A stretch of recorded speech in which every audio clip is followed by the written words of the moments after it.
अस्सलाम वालेकुम। जी बेटा, हम आपका lesson number 1 class second year का द डाइंग सन, हम उसकी टेक्स्ट को देख रहे थे। हमने उसका फर्स्ट पैराग्राफ जो था वो रीड कर लिया था। तो आज हम आपका जो सेकंड पैराग्राफ है वो स्टार्ट करेंगे। तो मैं थोड़ा सा रिवाइज़ कर दूं कि जो फर्स्ट पैराग्राफ था उसमें हमने जो पढ़ा था, उसमें जो सर जेम्स जीन्स हैं उन्होंने कंपेयर किया था हमारी जो ज़मीन है उसके साइज़ को जो यूनिवर्स है उसके साथ। तो उन्होंने ये कहा था कि मिनॉरिटी ऑफ स्टार्स, जो कायनात में सितारे मौजूद हैं, minority of stars are hardly bigger than the earth. तो बमुश्किल जो कुछ सितारे हैं, he is talking about minority of, जो मिनॉरिटी ऑफ स्टार्स हैं वो बमुश्किल एज़ कंपेयर टू अर्थ, तो साइज़ में वो बमुश्किल बड़े हैं। But most of stars are bigger than the earth. तो कुछ जो सितारे हैं उनमें से जो बहुत सारे सितारे हैं वो ज़मीन के मुकाबला में बहुत ही बड़े हैं। And he also clear that millions of earth could be packed inside each star. तो बहुत लाखों की तादाद में जो हमारी ज़मीनें हैं वो उन बड़े सितारों में समा सकती हैं। तो इसके अलावा उन्होंने द नंबरिंग ऑफ स्टार्स की बात की थी। तो उन्होंने यहाँ पर हमें बताया था that the numbers of stars are equal to the numbers of grains of sands of all the sea shores of the world. तो उन्होंने कहा था कि जो कायनात में मौजूद सितारे हैं, अगर हम उनकी काउंटिंग करना चाहते हैं, अगर हम कंपेयर करना चाहते हैं कि वो नंबरिंग में किसके इक्वल हैं या फिर उनकी जो नंबरिंग है, तादाद है, वो कितनी है, तो उन्होंने कहा था कि दुनिया में जितने भी मौजूद ये साहल हैं और उस साहल पर मौजूद जो रेत है और रेत में मौजूद जो ज़र्रात हैं, अगर हम उनको काउंट करें तो उसके इक्वल जाकर नंबर्स ऑफ स्टार्स बनती है। तो आज हमारा जो है वो सेकंड पैराग्राफ है, हम उसकी ट्रांसलेशन देखते हैं। यहाँ से these millions of stars are wandering about in space.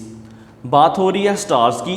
These millions of stars, ये लाखों करोड़ों सितारे जो हैं, आर वेंडरिंग अबाउट, वो इधर उधर घूम रहे हैं, इन स्पेस, खला में। तो लाखों करोड़ों की तादाद में जो सितारे हैं वो खला में इधर उधर घूम रहे हैं। तो यहाँ पर जो वर्ड है वेंडरिंग, वेंडरिंग का मतलब होता है आवारागर्दी करना, घूमना, वेंडरिंग। तो इसके जो सिनोनिम्स होंगे वो होगा roaming, ROAMING, roaming, moving, strolling,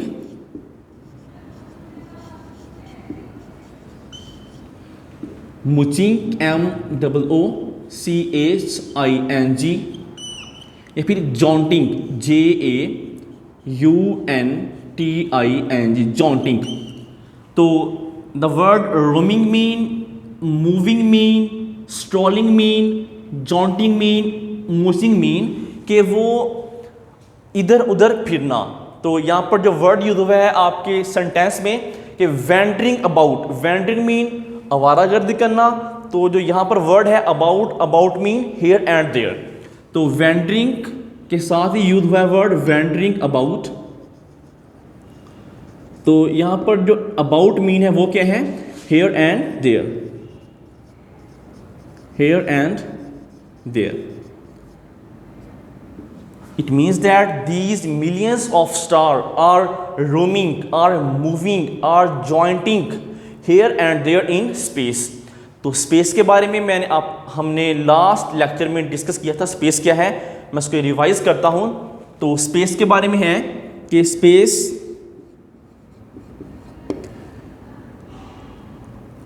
कि ये क्या है, इट इज एन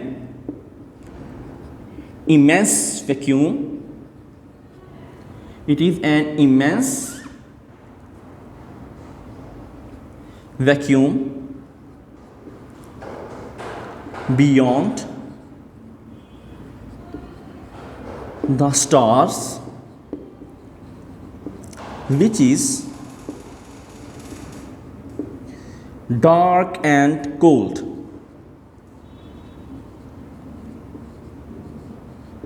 तो जो ये है, ये स्पेस है हमारी। स्पेस क्या है? An immense vacuum.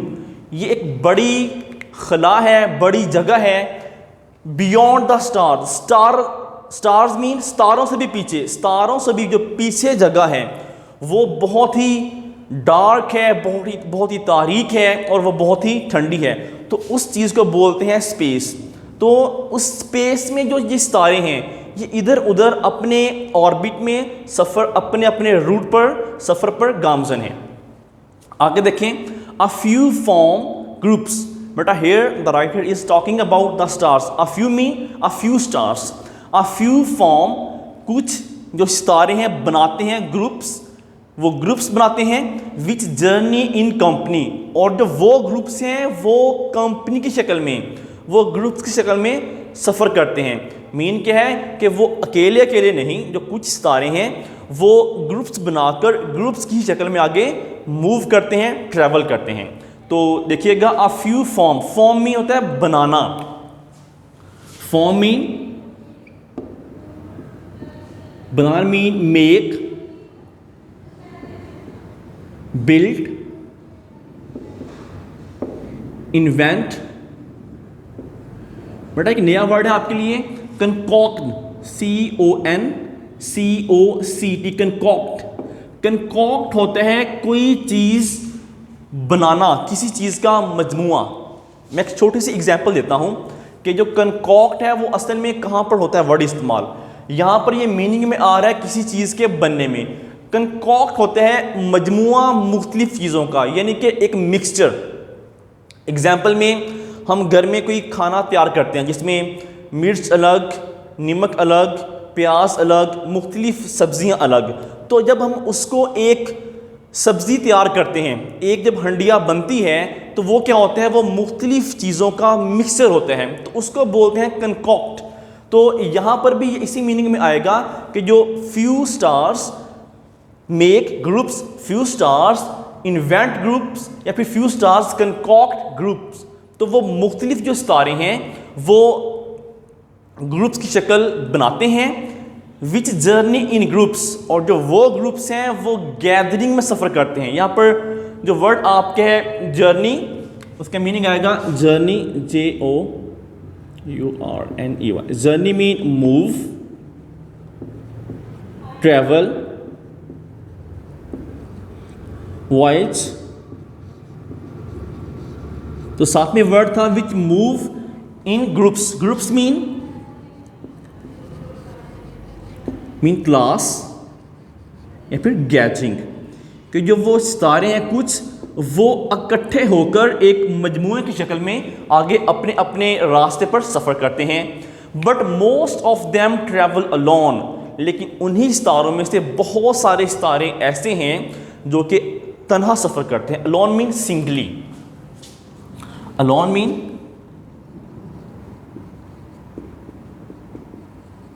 सिंगली या फिर इंडिविजुअल, तो इसमें क्या है, जो बहुत सारे सितारे ऐसे हैं कि वो अपने अपने ऑर्बिट में, अपने अपने रूट पर वो तन्हा ही सफ़र करते हैं।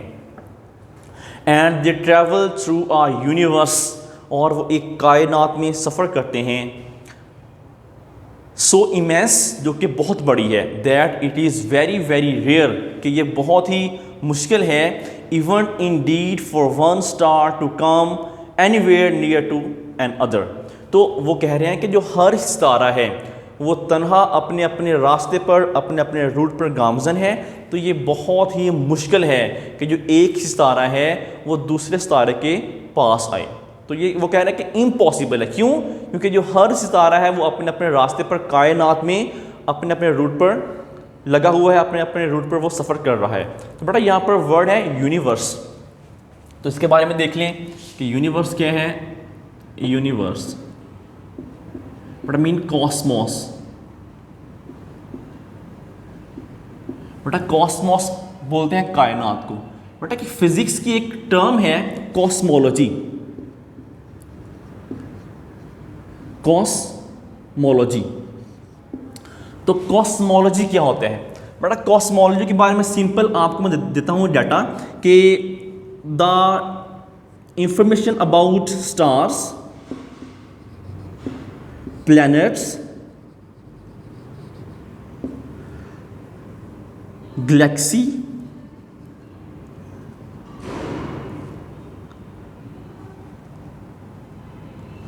जी Galaxy.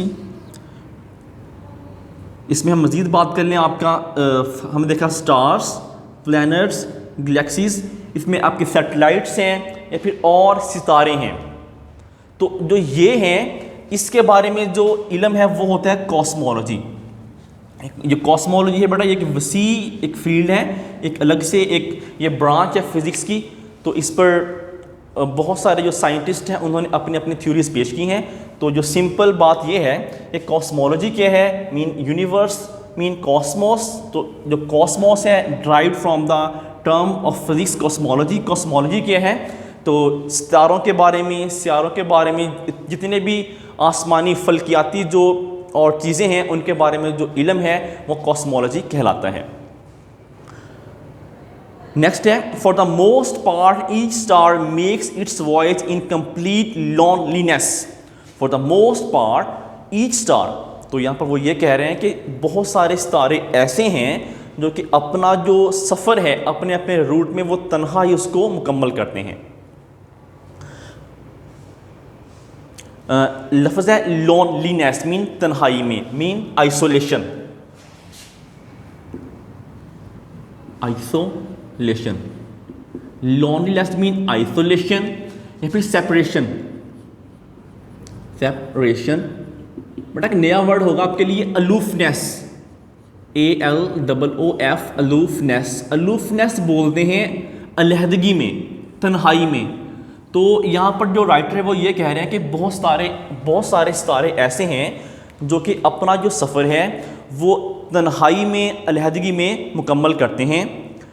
Like a ship on an empty ocean, एक बहरी जहाज़ की तरह जो कि एक खाली समंदर में वो सफ़र कर रहा हो। तो बेटा यहाँ पर उन्होंने कहा है कि लाइक आ शिप, एक बहरी जहाज़ की तरह। तो बेटा यहाँ पर वो सिमिलाइज कर रहा है, यहाँ पर गौर कीजिएगा वर्ड यूज हुआ लाइक। तो यहाँ पर जो राइटर है वो सितारों, स्टार्स और जो शिप हैं उनको सिमिलाइज कर रहा है। यहाँ पर वो तशबीह दे रहा है कि अगर हम फ़र्ज़ करते हैं कि जो सितारा है वो एक बहरी जहाज़ है और बहरी जहाज़ जो है वो समंदर में तन्हा सफ़र कर रहा है, उसके कई सौ मीलों दूर तक कोई दूसरा बहरी जहाज़ नहीं है, तो वो क्या है वो तन्हा सफ़र कर रहा है। तो इसी तरह जो राइटर है वो यहाँ पर सिमिलाइज कर रहा है सितारों को कि जो सितारे हैं वो अपने अपने रूट में इस तरह सफ़र कर रहे हैं और एक सितारे से दूसरे सितारे के दरमियान जो फासला है वो कई सौ मीलों का फासला है। तो ये बहुत ही मुश्किल है कि जो एक सितारा है वो अपना रूट जो है वो छोड़कर दूसरे सितारे के पास है। तो यहाँ पर वो सिमिलाइज कर रहे हैं, मीन एक लिटरेरी टर्म है सिमिली, वो ये यूज़ कर रहे हैं। तो हम थोड़ा देख लेते हैं कि सिमिली क्या होते हैं। सिमिली मतलब सिमिली क्या है, it is a half comparison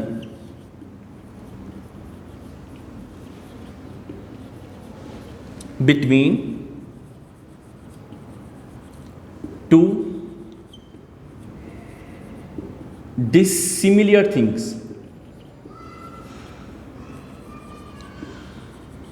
बड़ा गौर कीजिएगा कि सिमिली क्या है, it is a half comparison between two dissimilar things, कि दो मुख्तलिफ चीज़ों के दरमियान ये एक हाफ कंपैरिजन है, आधा मुवाजना है। इसकी एग्जांपल में हम देखेंगे, लेकिन जो सिमिली है इसमें लाइक होता है वर्ड यूज और एक होता है एज। तो यहाँ पर जो आपके सेंटेंस में यूज़ किया है राइटर ने, तो वो ये कह रहा है कि makes its voyage in complete loneliness like a ship, एक बहरी जहाज़ की तरह। तो यहाँ पर जो आपके सेंटेंस में लाइक यूज़ किया है तो इट्स मीन ये सिमिली की कैटेगरी में आ रहा है। तो एग्जाम्पल इसकी में और एग्जाम्पल्स में और देख लें, that he is like a line, वो एक शेर की तरह है। बेटा यहाँ पर मतलब क्या है, यहाँ पर जो ही है आपका सब्जेक्ट है, उसको बताया जा रहा है he is like a line, वो शेर के जैसे। मतलब ये नहीं कि वो शेर है, मतलब ये है उसमें पाए जाने वाली जो क्वालिटीज़ हैं, जो उसकी एट्रीब्यूट्स हैं, वो शेर की तरह। यहाँ पर जो है वो उसकी बहादुरी को बताया जा रहा है। तो ऐसे सेंटेंसेस जहाँ पर लाइक और एज को इस्तेमाल करते हुए कंपेयर किया गया हो और दो मुख्तलिफ चीज़ों के दरमियान कंपैरिजन किया गया हो, उसको बोलते हैं सिमिली। और इसी से मुतल्लिका एक और टर्म है आपकी सिमिली से मुतल्लिका, इसी के बिल्कुल उल्टा है, वो है मेटाफर। मेटाफर क्या होता है बेटा, यहाँ पर हमने ये देखा कि it is the half comparison between two dissimilar things. तो मेटाफर क्या है, ये बिल्कुल इसी के उल्टा है। वो क्या है, मेटाफर क्या होता है, मेटाफर एक फुल कंपैरिजन होते हैं, full comparison between two dissimilar things. तो यहाँ पर हम करते हैं दो मुख्तलिफ चीज़ों के दरमियान हाफ कंपैरिजन, और यहाँ पर हम क्या करेंगे, यहाँ पर हम फुल कंपेयर कर देंगे। हम यहीं से एग्जाम्पल लेते हैं, he is like a line, वो शेर की तरह है। तो हमने क्या देखा था कि सिमिली में हम लाइक और एज के वर्ड जो है वो इस्तेमाल करते हैं। तो यहाँ पर क्या होता है, मेटाफर के एग्जाम्पल में हम डायरेक्ट फुल कंपेयर कर रहे हैं, हम डायरेक्ट बोल देंगे ही इज़ अ लाइन, कि वो एक शेर है। अब यहाँ पर मतलब ये भी नहीं, वही वाली बात कि वो एक शेर नहीं, मतलब क्या है, वो शेर की तरह बहादुर है। जिस तरह हम घर में छोटे बच्चे होते हैं, वो आपस में लड़ते हैं ना, तो हम उसको बोलते हैं जी ये तो मेरा शेर है, ये मेरा चीता है। मतलब क्या है कि हम उनको शाबाशी दे रहे होते हैं कि ये उसकी तरह बहादुर है। तो इसमें क्या होता है, इसमें हम फुल कंपेयर कर रहे होते हैं। आगे आपके जो सेंटेंस है, इन अ स्केल मॉडल, अगर एक हम स्केल मॉडल में देखें, in which the stars are ship, जिसमें जो सितारे हैं हम उनको जहाज़ इमेजिन कर लेते हैं। The average ship will be well over a million miles from its nearest neighbour. तो क्या होगा कि जो मुख्तलिफ सितारे हैं, हमने पहले सिमिलाइज कर लिया कि वो शिप हैं और वो समंदर में सफ़र कर रहे हैं। तो वो कह रहे हैं कि अगर हम ये देखें कि जो एक बहरी जहाज़ है वो दूसरे बहरी जहाज़ से कितना दूर होगा, वो कह रहे हैं कि वो मिलियन माइल्स। तो जो एक बहरी जहाज़ है वो दूसरे से मिलियन माइल्स, कई लाखों मील की दूरी पर सफ़र कर रहा होगा। From this it is easy to understand, इससे इस बात का अंदाज़ा लगाना बहुत ही आसान है, इस बात को समझना बहुत ही आसान है। Understand mean comprehend, understand mean comprehend, comprehend या फिर it is easy to know, it is easy to accept, it is easy to admire, it is easy to own, it is easy to appreciate. बेटा ये सारे इसी के meaning हैं कि ये आसान है इस बात का अंदाज़ा लगाना, इस बात को समझना, why a star seldom finds another anywhere near it, कि जो एक सितारा है वो क्यों किसी दूसरे सितारे को बहुत शाज़ो नाज़र ही अपने करीब पाता है। Thank you.